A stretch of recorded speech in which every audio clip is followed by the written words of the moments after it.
No fundo do Oceano Atlântico, jaz um navio de guerra alemão, cujo nome causava medo no início da Segunda Guerra. O Bismarck, a máquina de guerra mais moderna de Hitler. Um navio blindado e fortemente armado. Não tínhamos nada que pudéssemos comparar a ele. A Marinha Real Britânica se reúne na tentativa de barrá-lo. O nosso objetivo era afundá-lo. Vamos relembrar a primeira e última viagem do Bismarck passo a passo, a partir de relatos das testemunhas que conseguiram sobreviver e de um exame cuidadoso dos destroços do navio. Vamos reconstituir a grande batalha que afundou um dos navios de guerra mais temidos da história.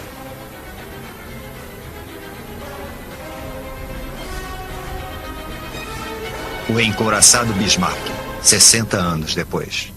Versão brasileira, Bravo Studios. 19 de maio de 1941. Bismarck, o gigantesco encouraçado nazista, parte da Alemanha, acompanhado pelo cruzador Prinz Eugen. A missão secreta chamada de Operação Exercício do Reno é adentrar o Oceano Atlântico e afundar navios britânicos e aliados. Sob o comando do almirante Gunther Lütjens e do capitão Ernst Lindemann, a tripulação de 2.000 marinheiros alemães do Bismarck iniciou a viagem inaugural do moderno supernavio. –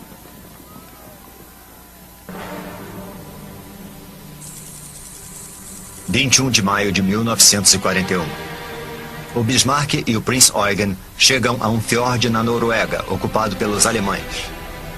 Antes de ir à luta, a tripulação aproveita seus últimos momentos de paz e tranquilidade.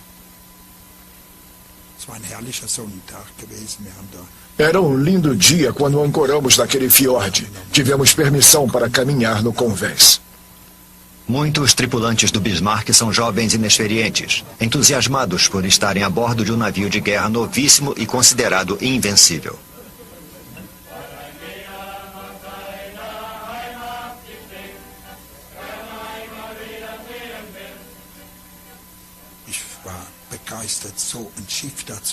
Eu estava empolgado. Todo mundo pensava que aquele navio nunca ia afundar.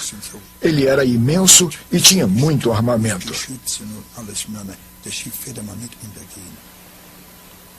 O Bismarck era um reflexo da intenção de Hitler de dominar os oceanos. O Bismarck reunia toda a tecnologia naval alemã daquele tempo. Era o maior navio de guerra, o mais poderoso e também um dos mais rápidos daquela época.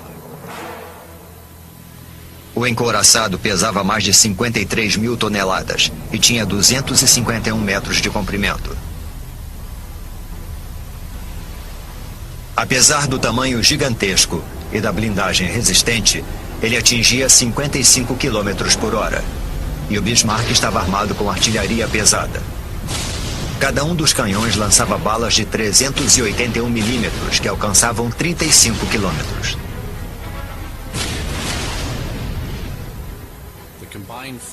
O poder de fogo total do Bismarck, com os 8 canhões calibre 380 disparando juntos, era capaz de lançar ao todo quase 7.000 quilos de aço no inimigo. Os alemães estavam certos de que o Bismarck conseguiria uma grande vantagem na guerra marítima.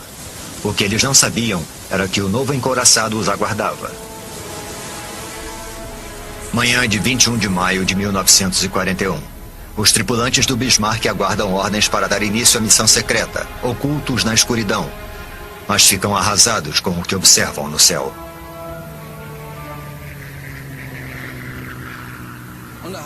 Eu pensei, o que esse avião está fazendo aqui? Era um Spitfire, sem dúvida.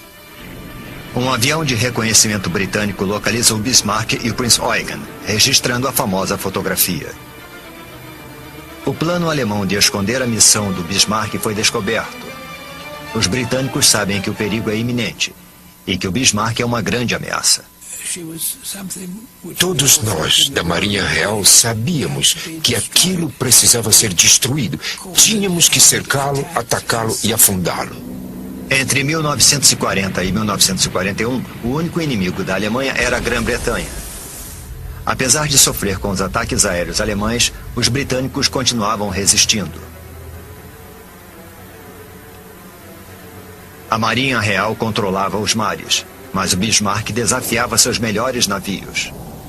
Era preciso encontrá-lo e eliminá-lo. Noite de 21 de maio de 1941. Além de não abastecerem antes da saída apressada do fiord, os alemães deixam de finalizar outros procedimentos. 2 motivos podem explicar a pressa para levar o Bismarck ao mar. O primeiro é que o almirantado esperava que as noites longas do Ártico ocultassem a saída para o Atlântico. No mês de maio, as noites são mais curtas e o tempo estava se esgotando. Cientes da tentativa alemã de chegar ao Atlântico, 2 cruzadores britânicos ficaram a postos no Estreito da Dinamarca, um dos possíveis corredores para o Atlântico. Em 23 de maio, eles avistaram os navios alemães. Quando o Bismarck encontrou os cruzadores Suffolk e Norfolk no Estreito da Dinamarca, ele disparou as armas de maior calibre nos 2 navios. Isso destruiu a antena principal do radar.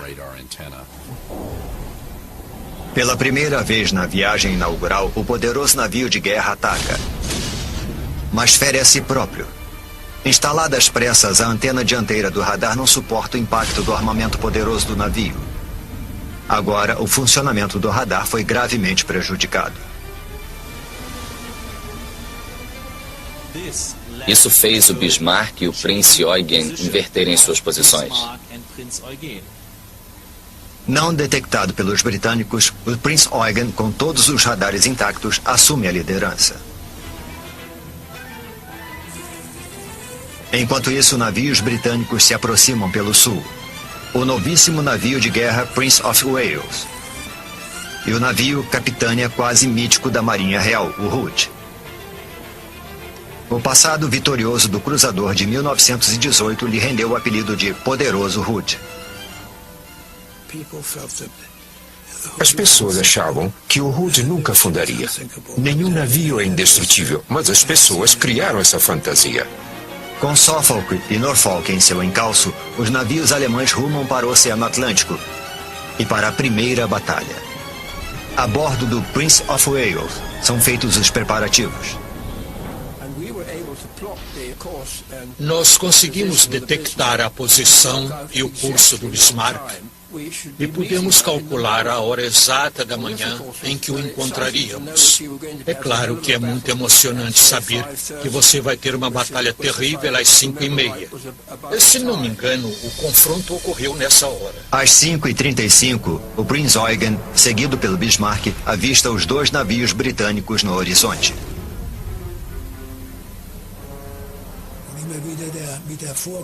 A gente achou que não ia acontecer nada. O Bismarck era indestrutível e nós iríamos arrasá-los.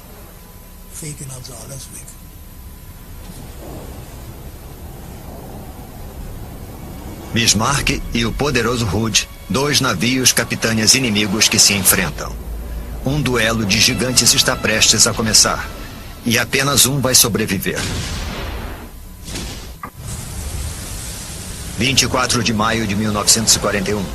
O cruzador Hood e o couraçado Prince of Wales estão a postos no lado oeste do Estreito da Dinamarca, preparados para o ataque ao Bismarck e o Prinz Eugen. A distância entre os adversários diminui. O Prince of Wales avista o Bismarck. Após alguns minutos, de repente, vimos o mastro aparecer. Aquele momento foi muito emocionante. Depois do mastro surgiu uma grande viga. Logo depois a chaminé começou a aparecer. Aos poucos o Bismarck inteiro pôde ser visto. Mas o cruzador britânico cometeu um erro fatal. De longe, o contorno gigante dos 2 navios alemães parecia igual. Hood identificou o Prinz Eugen, que liderava os navios alemães, como sendo o Bismarck. Hood ficou atirando no Prinz Eugen, que era, na verdade, o alvo errado. Atrás do Prinz Eugen, o Bismarck se prepara para agir e coloca os navios britânicos sob a mira. A primeira salva da artilharia é disparada contra o alvo certo. O Bismarck ajustou o alvo quase imediatamente. Mesmo sem um radar, o sistema sofisticado de ajuste do alvo funcionou com perfeição. Eles atiraram de novo. Sabiam muito bem o que estavam fazendo. Enormes jatos de água se erguiam por causa dos grandes projéteis. A cada salva de balas, a mira era mais certeira. E as balas que passavam por cima da gente faziam barulho, como vários trens expressos. Na cabine de comando do Hood, o almirante Holland se voltou rapidamente para o Bismarck. Ele sabe que precisa diminuir a distância para evitar os tiros que poderiam atingir a parte mais vulnerável do navio. O convés. O Bismarck procura a melhor posição para atirar com as torres de tiro dianteiras e traseiras no cruzador Hood. Para conseguir acertar 3 tiros, eles tinham que lançar cerca de 100 balas no ar. Encouraçados e cruzadores são blindados nas laterais, mas o Hood era mais vulnerável, porque a blindagem abaixo do convés era mais fina. Agora ele estava na mira perfeita para o ataque do Bismarck. O almirante Holland estava na cabine de comando tentando diminuir a distância entre o Hood e o Bismarck o mais rápido possível. Ele sabia que seu navio era vulnerável a tiros vindos de cima. O Bismarck ataca outra vez. Um projétil perfura a blindagem fina logo acima do arsenal, onde estavam as balas de 380 milímetros altamente explosivas. Foi então que o Hood explodiu como se fosse uma queima de fogos.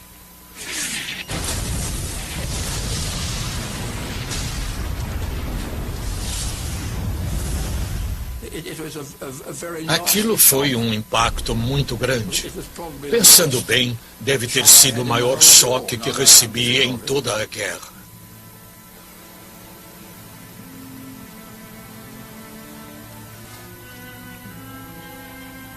Após um duelo que durou apenas 8 minutos, 1.400 marinheiros do Hood faleceram num instante.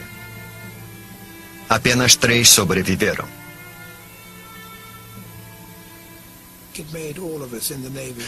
Aquilo fez todos nós da Marinha querermos ainda mais deixar o Bismarck finalmente encurralado e a qualquer preço.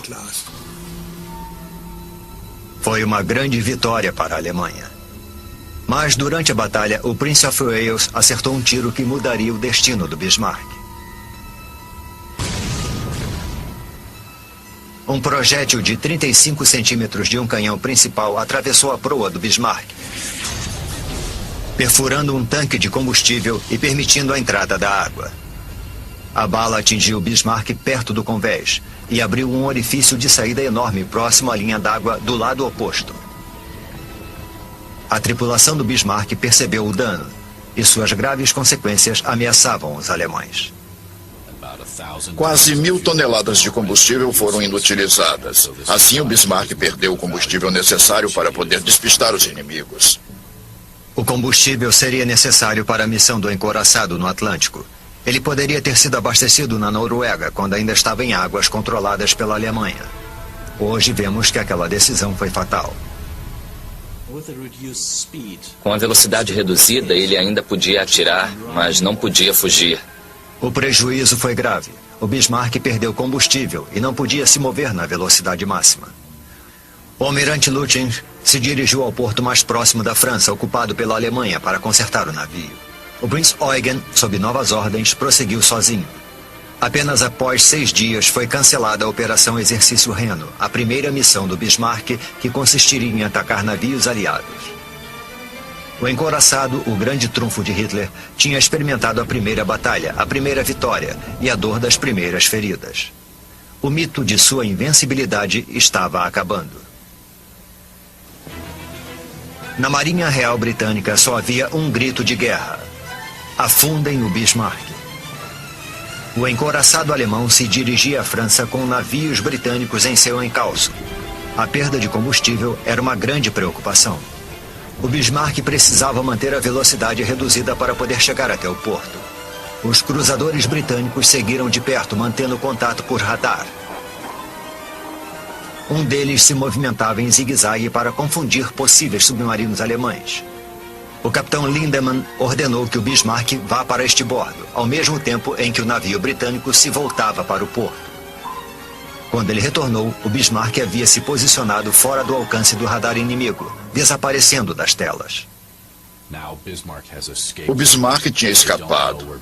Eles não sabiam onde ele estava. Mas o almirante Lütjens não sabia que o inimigo desconhecia sua localização, porque ainda captava sinais pelo radar. O almirante transmitiu para Berlim um relatório detalhado da situação. Ele deve ter pensado, como o inimigo já sabe onde eu estou, posso enviar essa mensagem sem problema nenhum. E aquele foi um erro trágico. Esse erro teve uma péssima influência na caçada ao Bismarck. Durante esse período, os inimigos conseguiram captar o sinal do rádio alemão e assim puderam triangular a direção do sinal e descobrir a localização aproximada do encouraçado Bismarck.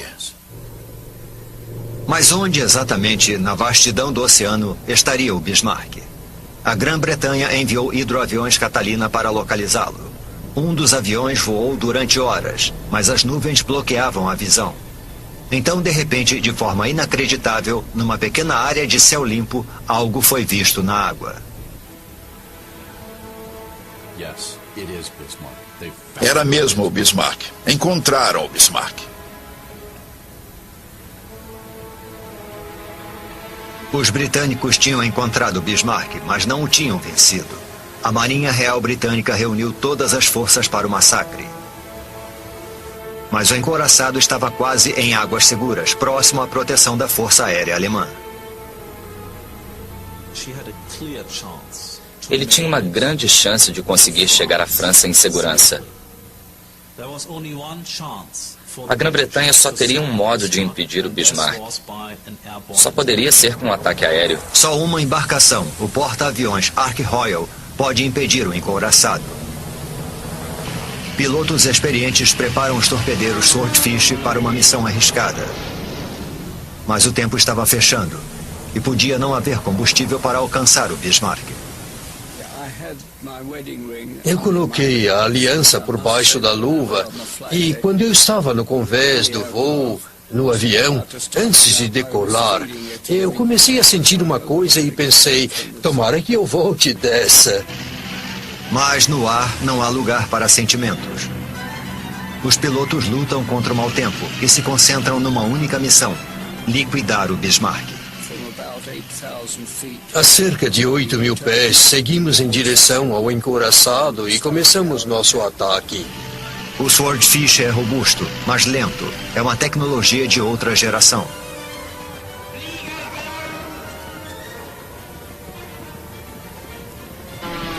Parecia Davi enfrentando Golias. Eles vieram na nossa direção, prontos para desafiar a morte. Então nós disparamos com todas as nossas armas.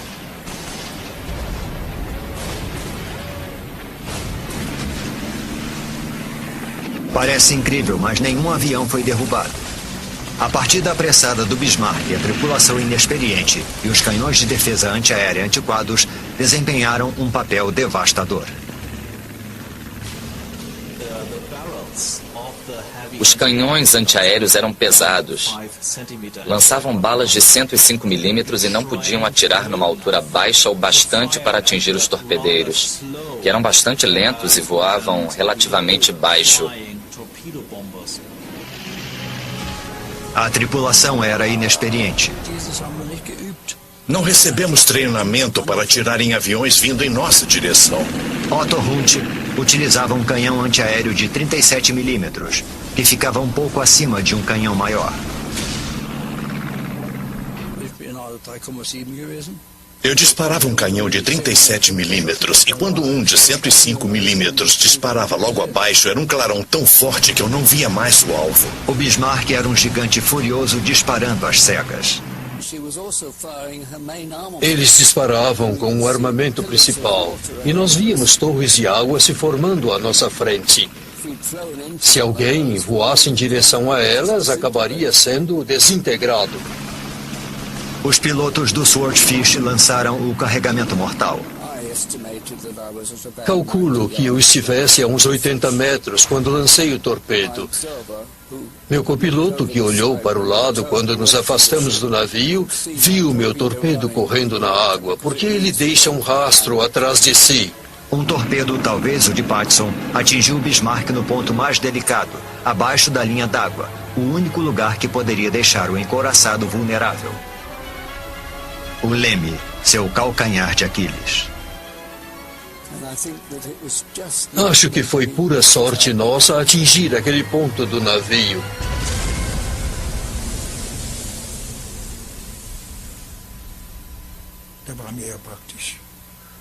Foi então que eles pegaram a gente. O sonho nazista de dominar o Atlântico foi por água abaixo.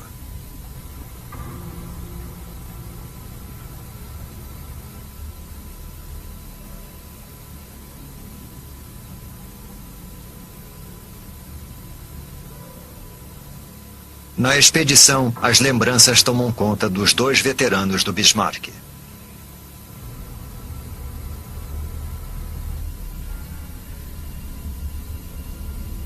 Por meio das imagens submarinas, eles percorrem o convés, revivendo o momento em que souberam que o encouraçado estava com problemas. O gigante estava avariado. Para o Bismarck, a busca por um porto seguro tinha acabado. Um dos lemes estava emperrado. O vento forte impedia que o navio manobrasse e o levou na direção norte-noroeste. Não havia mais esperanças. O Bismarck ficou à deriva, esperando um ataque que aconteceria em breve. Lutyens avisou a Berlim pelo rádio e Hitler respondeu. Recebemos uma mensagem de Hitler. A nação alemã está do lado de vocês. E Lutyens respondeu. Vamos lutar até a última bala. É o fim dos homens da Kriegsmarine, a marinha de guerra nazista. Os britânicos não sabem que deixaram o Bismarck avariado, mas o curso do encouraçado mostra algo de errado. Eles rastreiam um navio e sua direção é surpreendente. O curso do Bismarck seguia para norte, ou seja, na nossa direção. Impossibilitado de manobrar, o Bismarck só pode seguir numa direção, direto para a Marinha Real. Tudo pelo que torcíamos e rezávamos estava prestes a acontecer. Por todo o Atlântico, a Marinha Real convoca todas as forças disponíveis para uma batalha tremenda.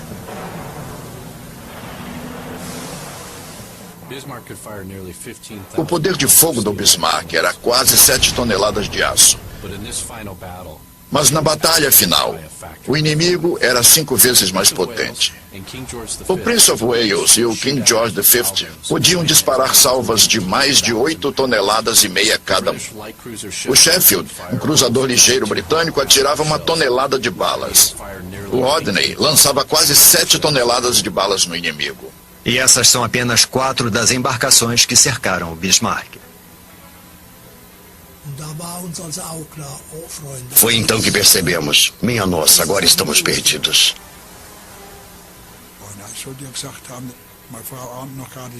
Alguém comentou, minha mulher nem sabe que logo vai ficar viúva. À noite, os contratorpedeiros britânicos atacam o Bismarck, que contra-ataca. Não há perdas em nenhum dos lados. A tripulação do encouraçado está exausta e o desânimo toma conta. Eles aguardam o fim.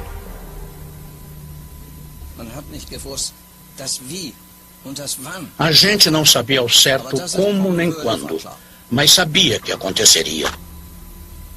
O inimigo decidiu. O fim chegaria no dia seguinte.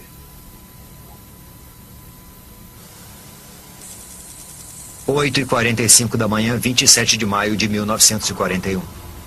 Preparado para o combate, Bismarck, o temível encouraçado alemão, surge em meio à neblina. Não sei de que cor ele era, mas parecia ser preto. Então era muito estranho e também incrível. O mito da força do Bismarck seria destruído. Às 8h47 da manhã, o Rodney abriu fogo. Imediatamente, o Bismarck contra-atacou. Mas o grande encouraçado se movia lentamente. Impossibilitado de manobrar, ele é um alvo fácil. A primeira bala atinge o Bismarck às 8h59, após 12 minutos de combate, ateando fogo à popa e avariando as duas torres dianteiras. Ele começou a receber um tiro atrás do outro. Um tiro vindo do Norfolk atingiu a estação de controle de disparos. Isso foi logo no começo. O controle dos canhões não era mais eficiente após alguns minutos. E foi então que mudaram a forma de controle. Mas também isso não funcionou durante muito tempo. Aquilo acabou com o Bismarck, porque os alemães só podiam disparar das torres maiores com o controle local, o que é pouco eficiente comparado ao controle central. Agora, a mira de cada um dos canhões de popa precisava ser calculada. Eles atiravam livremente, mas não de modo eficaz. O Bismarck continuou sendo atingido. A quase 4.700 metros de profundidade, destroços de aço retorcido comprovam o prejuízo. As centrais de controle de disparos foram arrancadas do navio.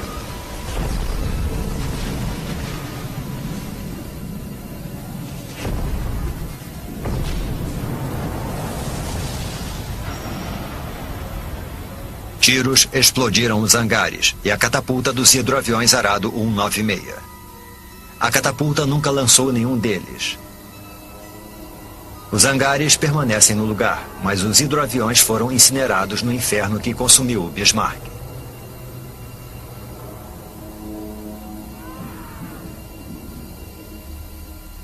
O aço superaquecido liberou carbono, que alimenta as bactérias no fundo do mar. Elas literalmente comem os restos do navio, criando crostas de ferrugem que lembram estalactites. Apenas uma das torres de tiro da proa, chamada Anton, conseguia atirar.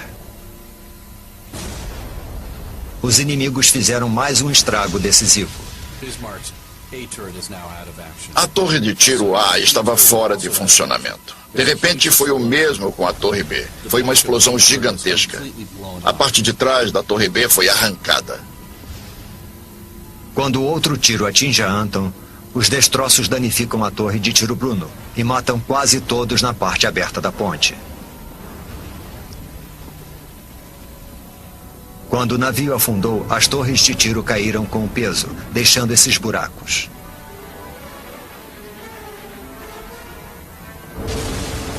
Às 9h12 após 25 minutos de conflito, os tiros destruíram a central de controle, matando seus ocupantes. Acredita-se que o capitão Lindemann e o almirante Lutyens tenham morrido aqui.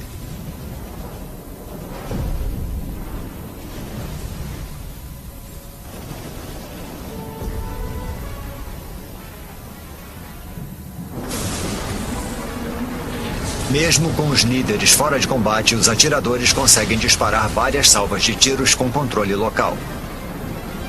Durante a batalha, eles se concentram em apenas um navio. Atiraram no Rodney e conseguiram ajustar a mira com poucas tentativas. Mas os alemães não conseguiram mais nenhum golpe de sorte. O Rodney continuou o contra-ataque. Eles atingiram o encouraçado várias e várias vezes. O Bismarck recebeu tiros de todos os calibres da Marinha Real Britânica. 400 milímetros, 350, 200, 150 e 120. Eles vinham em direção ao Bismarck sem parar. Antes orgulhoso, o Bismarck virou um abatedouro infernal. O armamento antiaéreo estava despedaçado.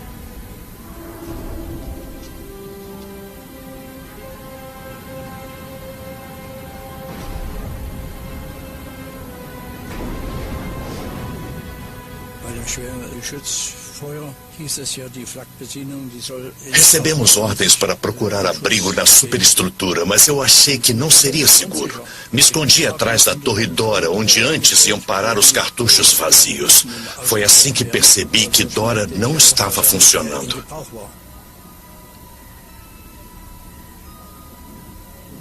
A Torre Dora foi derrubada pouco antes de a Torre Caesar dar sua última salva de tiros.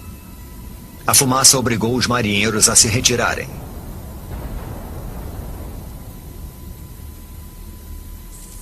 (9h31) de 27 de maio de 1941. Em menos de 45 minutos, todo o armamento principal do Bismarck foi silenciado. Mas os britânicos continuam a atirar, com o objetivo de afundar o Bismarck. De longe, os inimigos observam pedaços do encouraçado sendo arrancados com cada impacto. Explosões, incêndios. Foi horrível. Havia pedaços de metal voando para todo lado. O mastro principal foi atingido, tombou por cima do navio e caiu do lado de fora. Um dos guindastes foi atingido e caiu em cima da superestrutura. Uma bomba explodiu no refeitório da proa, matando cerca de 200 soldados. O massacre da tripulação dentro da superestrutura foi algo completamente inédito. Os marinheiros foram feitos em pedaços, como num grande moedor de carne. Mais ao fundo do navio, vários engenheiros, eletricistas e operadores de rádio, como Carl Kuhn, permaneciam em seus postos. Eu tinha 18 anos quando descobri o que era a guerra. Abaixo do convés blindado, eles só imaginavam o sangue e o fogo.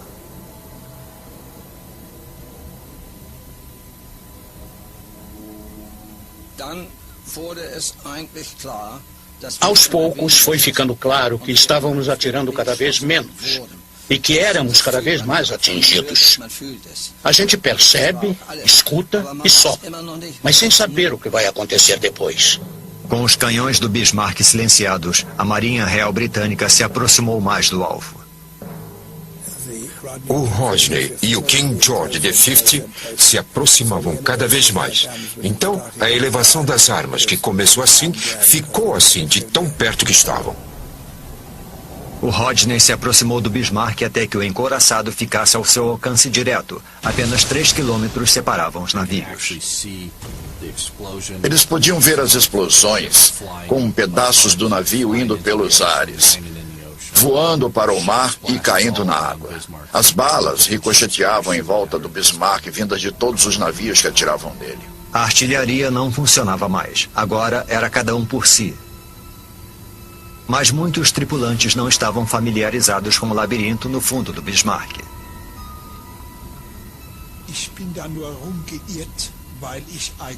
Eu entrei em pânico e comecei a correr de um lado para outro, porque não conhecia todos os andares, escadas e setores. Eles apenas seguiam seu instinto, subir. Você anda de modo mecânico, com muito medo. Se você achasse qualquer buraco, tentaria subir por ele. Então eu finalmente pude ver uma luz. Ao chegar ao andar superior, eles ficaram chocados. Era um caos de aço. Estava tudo despedaçado. Nada tinha ficado intacto. Era horrível. Tudo tinha sido arrancado. Havia pilhas de corpos. Era uma visão inconcebível. E os disparos britânicos continuavam.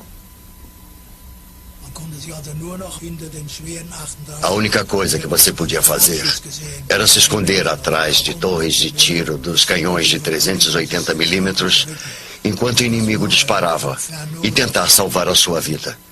Era um inferno que não dá para descrever.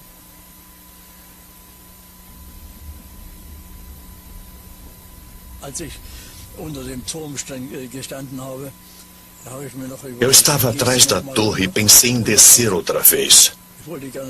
Eu queria pegar a foto da minha noiva, mas acabei desistindo. Assim como o atirador Hunt, cada vez mais marinheiros procuram abrigo atrás da Torre D.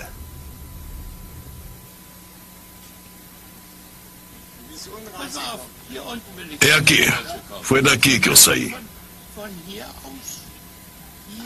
Depois eu corri por este lado. Até aqui. Então eu pulei.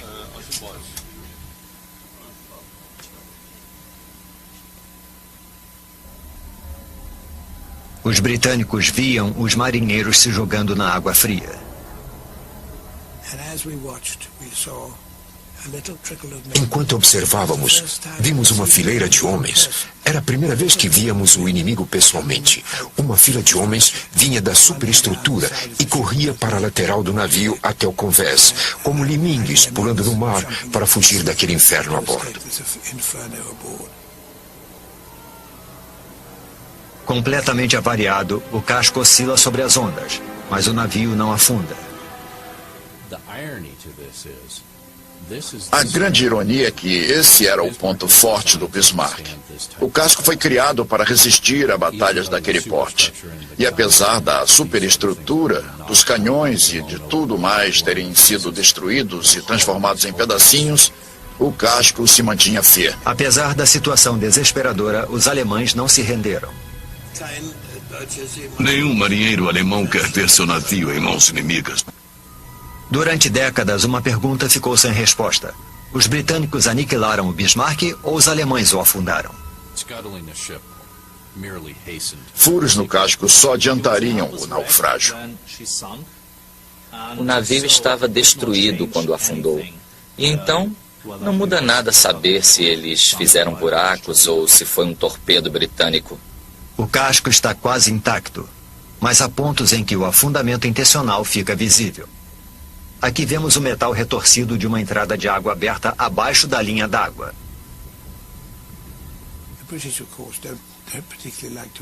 É claro que a Grã-Bretanha não gosta de admitir, porque prefere pensar que fez tudo sozinha, só que não foi bem assim. Se não ouvissem a ordem de abandonar o navio, muitos tripulantes que estavam no fundo da embarcação jamais teriam deixado os seus postos.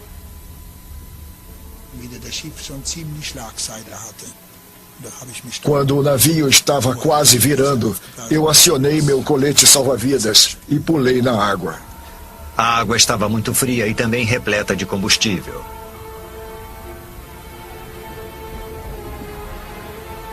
Corpos e pedaços do navio poluem a superfície. Então, o Bismarck vira.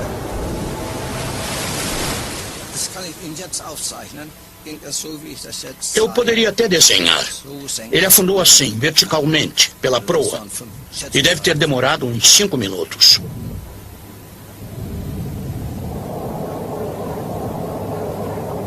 O Bismarck finalmente se foi. Mas para centenas de marinheiros na água gelada teve início a luta pela sobrevivência à deriva numa tempestade do Atlântico Norte.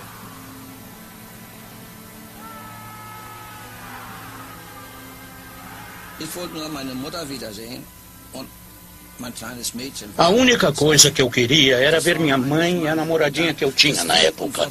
Não interessa como nem porquê. Você simplesmente quer aquilo. Respeitando a tradição naval, o cruzador britânico Dorsetshire recolhe os marinheiros alemães. Prestes a serem resgatados, muitos deles cometem um erro fatal.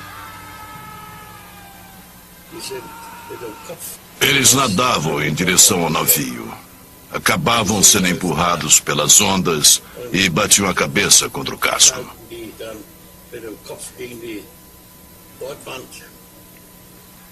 O Mar Bravo arremessava os marinheiros para o casco do navio de cabeça, deixando-os inconscientes e fazendo com que se afogassem. Para outros, um momento de sorte ou de brutalidade decidia a vida e a morte. Os marinheiros ingleses jogavam cordas para poderem nos resgatar. Então, quando você estava na metade da subida, um colega se pendurava no seu pé, porque também queria ser resgatado. Aí você caía outra vez. Os sobreviventes ficaram extremamente gratos a vida toda.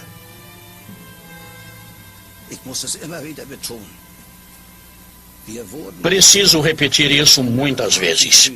Os ingleses nos trataram como irmãos, apesar de terem atirado em nós meia hora antes. É incrível. Difícil de entender. De repente foi dado o alarme de um submarino. A presença de um submarino alemão nunca foi confirmada, mas os britânicos tomaram uma decisão terrível. Para proteger a própria tripulação, o Dorsetshire segue seu caminho, deixando centenas de marinheiros alemães se afogando na água gelada. Na Operação Exercício no Reno, o triunfo e a tragédia, de uma maneira curiosa, muito curiosa, estavam bem misturados, dos dois lados. A vitória inicial dos alemães mandou um navio britânico com mais de 1.400 homens para o fundo do mar. Mas o triunfo final foi da Grã-Bretanha, quando Bismarck, com mais de 2.000 tripulantes, mergulhou nas profundezas do Atlântico. Esse foi o resultado desastroso da guerra. A perda do Bismarck poderia ser evitada se a operação fosse cancelada no início. Mandar o Bismarck para o mar com o cruzador Prince Eugen, apesar de todos os problemas que sabiam que existiam, para enfrentar uma marinha muito superior à britânica, na minha opinião, não foi uma decisão inteligente. A história é cheia de se isso ou aquilo tivesse acontecido, ou se não acontecesse, mas esse foi o rumo da história. O Bismarck, a máquina de guerra tão moderna e temida de Hitler, foi derrotado após 9 dias no mar e descansará para sempre no fundo do Oceano Atlântico.